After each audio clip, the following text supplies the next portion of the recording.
Good morning, everyone. I'm really happy to be here with you. So let me ask you first a question. How many of you have been to Africa? Could you raise your hands?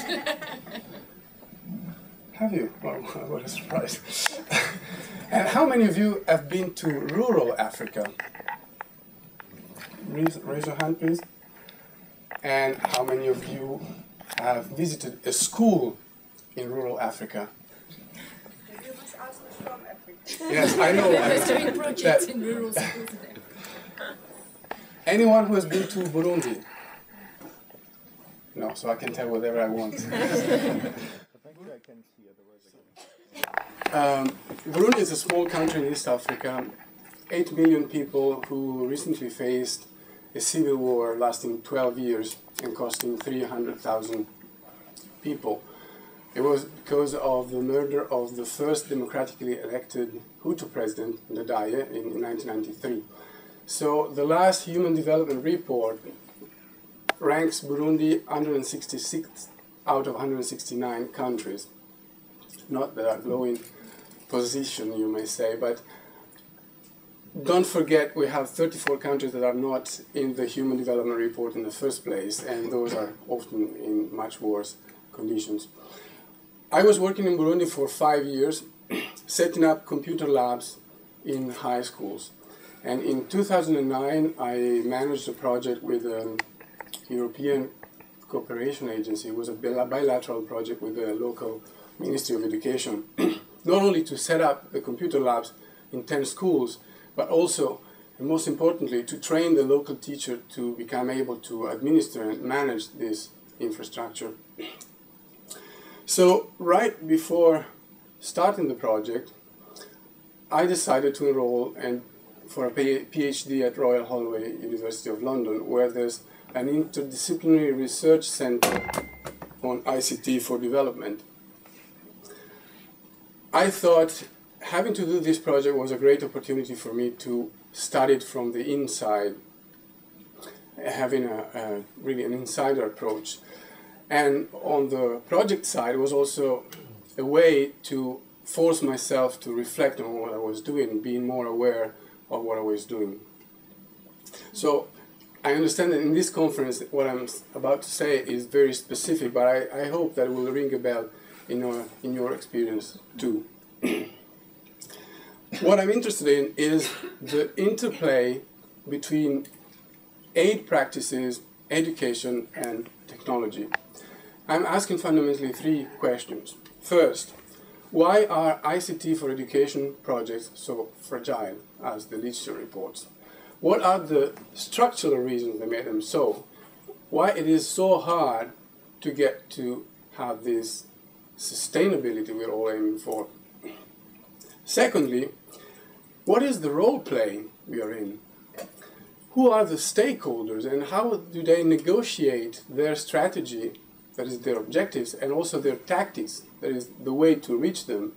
Because as Goffman taught us 50 years ago, we are always on stage negotiating our identities.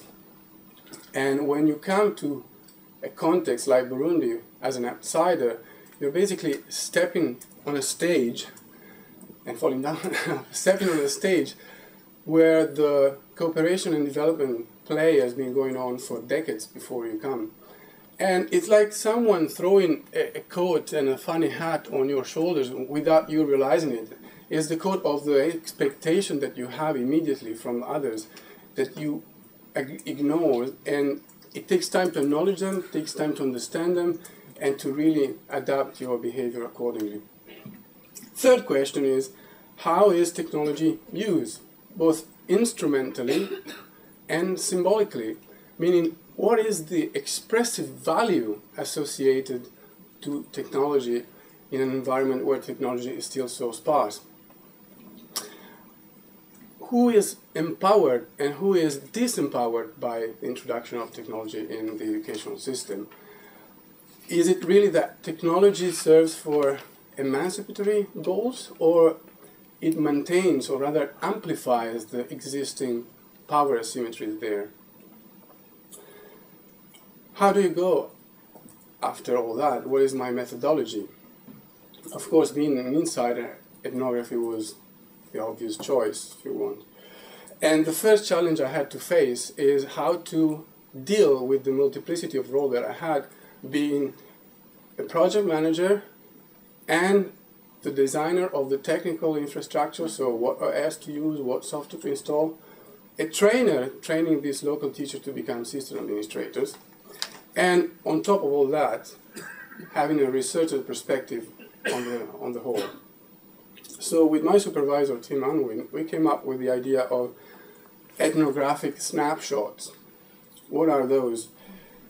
Basically the same 38 questions that I found out, that I decided to write, and answering them cyclically every 6 weeks, more or less, investigating how my attitude would change in terms of relevance of ICT in education. Why did this teacher in Burundi should ever be interested in having technology in their classes? Isn't technology just a more expensive and fragile tool that you introduce compared to the blackboard and the chalk? Pedagogy of it. How do they use them? What could they use them for? Self-positioning and self-monitoring. And then a reflection on how I was generating data for the thesis, how well or how bad. Then I used interviews and field notes, but I want to draw your attention on another method that I think is more interesting in this conference, which is NetMap. It is quite an innovative technique to capture the context and the relationship among actors in that. Before diving into it, let's have a little reflection on ICT for education in technologically poor country. It is a fundamentally intercultural endeavor, since technology normally comes from outside. It is also transdisciplinary because you have teachers, you have techies, you have administrative staff, you have expats. And it is, of course, socio-technical. We know that technology has this potential to change the social practices in the environment. So we have, it's intercultural, transdisciplinary, socio-technical. I think we could even say that the E in ICT4E stands for equilibrism, since we are always trying to walk on a tightrope, dwelling on boundaries between different cultural territories. And of course, our success depends a lot on how effective we are in getting the message across these different cultural territories, focusing on our different audiences and how do we adapt our communication to them. So that's why I think having a map can be a useful tool, because a map offers several advantages. First of all, it's a simplified version of reality. It gets rid of what's not necessary, what's not relevant to what we're doing. It's also quite versatile because you can use a map to orientate yourself qualitatively, so to speak, or to measure distances quantitatively. It's a common reference so that you have people coordinating their action through the use of a common map towards a common goal, and that's it. That is also empowering. But more importantly, a map makes the invisible visible. We cannot see humidity, so we can do that having a map for it. Similarly, we cannot see relationship because there's no physical counterpart, there's no matter, but they do matter, don't they? And then a map allows you to make sense of reality. And I stress make as building meaning. Finally, a map allows you to enable learning. This is a stereogram. If you know the technique, you can see a 3D object coming out of this. Anyone who managed? Oh, well, okay. There is a 3D object there. The map makes visible dimensions that were not there before. So your behavior would change accordingly since you have an augmented perception, so to speak. So NetMap tries to do all that by first identifying the actors in your initiative, in your project. Once they've been identified, you draw the lines connecting them in terms of line of command, flow of money, and training. So who is training whom? Once you've done that, you ask your stakeholders to assess what's the influence of each actor towards the reach of the goal. And you represent this by putting some discs under the little wooden figurines. We'll see some picture in a minute. Once you've done that, you ask your stakeholders to reflect and find out what is the agenda of each of these actors. And of course, as a facilitator, you try to go beyond the declared agenda and inquire about the hidden agenda, because as Tversky and Kahneman tell us in the prospect theory, people are generally more worried of losing what they have than eager to strive to gain new advantages. So this is how it looks like. Third phase, you see the little wooden figurines there, then they draw the lines, the relationship, everything is collaborative, then the discs to represent influence, and this is the final product. You can do this in groups or one-to-one. Here I had 3 groups that in the end discussed the 3 maps, and I'm sure that this conversation was extremely enriching and let everyone tune their own perception.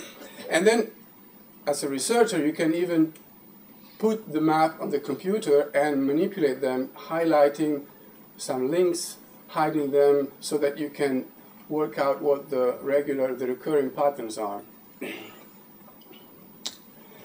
So what? How does this all ties into our topic today, sustainability? Well, first, I'd like to have a word of warning. I'm at the very early stages in the analysis of my data, so what I will be saying now is very, very provisional. It has to be confirmed or disconfirmed. It's more coming from my impressions of being so long in the field. Let me define sustainability first as the continuation of the flow of benefits beyond the end of the project, when the external funding is over. So the question that arises is, whose benefits, whose sustainability counts? Because in my experience, there's a sustainability switch, which is a moment when the project tends to reach its end. And the project management is like a parachutist trying to land on a precise target, which is spending the very last dollar at the very last minute of the very last day. That's success, administratively speaking. Having no money to give back, having not to ask for more money. It's on this administrative criterion that sadly the project management is, be it a person or an organization, is judged, is assessed to be appointed the next project. So his sustainability is at stake. Then whether you spend the money to buy new computers, to pay a training course, or to repair the roof of a school, it doesn't matter as long as it fits to reach the goal that I stated before. And the local needs are overridden by that. Are we talking about short-term or long-term sustainability here? Because in countries like Burundi, technology and richness are tied together, are associated very strongly. So at a very basic level, if you steal a computer from a school and you sell it on the market, you make your family life more sustainable for 3-4 months. It's much harder to get into a way of thinking that you use technology to generate income, not only to pay the time you spend managing the computer lab, but also to put some money aside to change your computers 3-4 years down the line. And then you have what I call the tech idolatry attitude. Some director in the school were receiving these donated computers, putting them in the room, and then being very careful about what happened. Be very careful about. It's okay. I think you hear me, right? Yeah. Be very careful about not damaging them, like it was a sacred temple, about the computer lab once said, "It is the most respected room of all, as it contains some very precious things, almost sacred. You don't mess with it." So much was the fear to be scolded by the cooperation agency. Or you can have other directors that keep those computers there only to show off when the President of the Republic comes to visit the school. Technically, sustainability is often the attempt to get to a fail-safe system. But what is a fail-safe system? Is it a system that is unbreakable? It is all automated, like techie lights, and you never need to go for maintenance and adjust configuration. This is quite a chimera. What you look for is a system that is easily restorable. And this brings me to another concept that I think should always be treated when you go and talk about sustainability. Let me show it to you.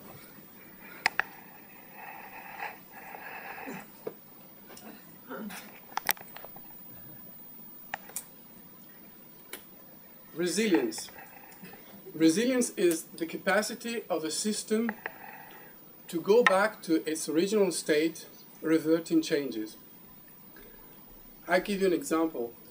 The first democratic election in Burundi was as early as 2005, and when the winning party got power, was very, very quick at changing all the public officials, putting members of the party. So you start the project, you build a relationship, and all of a sudden your interlocutors change, and you have to start over. But the project, of course, is time-bounded, so you cannot afford that. And that brings the clock back. Everybody knows it, some complain, but it's taken like, oh, that's the way it is, exactly like we do in Italy. So empowerment, when we try to really use technology and education to empower people, I think we have to care about resilience as much as we care about sustainability. Because as a dear friend of mine used to say, we have to invest on vices rather than on virtues. Because vices are stable, virtues are malleable. And knowing what are the reasons that keep the system as it is key to be able to make a sustainable, a long-lasting change and making sustainability itself resilient. One way to do that is to identify the local existing opinion leaders and try to turn them into pioneers of the system you're proposing, and vice versa, identify the silicon thumbs, those who really like to tinker with technology, and try to make them opinion leaders.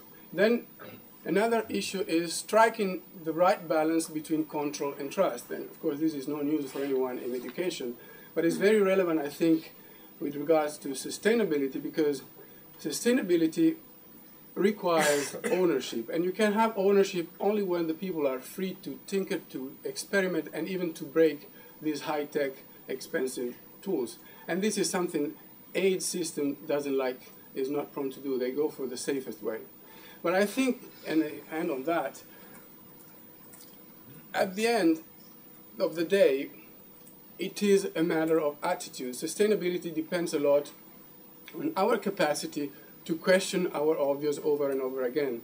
Really being always aware that we are at a crossroad between different mindsets, different interests, different cultural background, and taking something for granted is always a risky move. And I'd like to leave you with a little story from my time at the university when I was studying organizational psychology. One day the professor came and handed out a bunch of stereograms like the one you're seeing now. And of course it was quite a novelty at that time, and few of us really knew how to look at them in order to see the third dimension. Anyone who managed to see what is there? Cool. Okay. And so after a few minutes of bemusement, he asked us, well, did anyone manage to see something? Few hands went up. And then he said, you know, guys, what's really important is not whether you see the third dimension or not.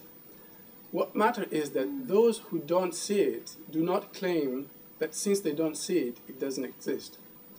And vice versa, those who see it do not expect that since they see it, it's there and everyone sees it. Thank you for your patience, and I welcome you to come to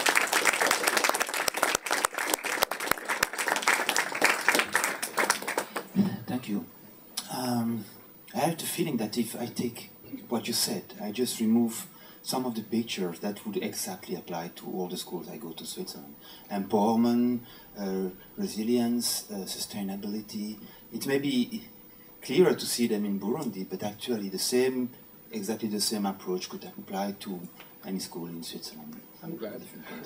So, I think, if I can just reply quickly on that, I think really the idea of, I think the contribution that ICT4Development can have to this community, although seeming that remote, is that where you don't have sort of a background noise where the pupil goes home and has his laptop, his iPhone, his BlackBerry, etc., is that you can see the phenomenon very clearly standing up, so forth, so to speak. No more questions? it was not even a question. Comments? I think I might Everything add was said. It's excellent presentation. Thanks.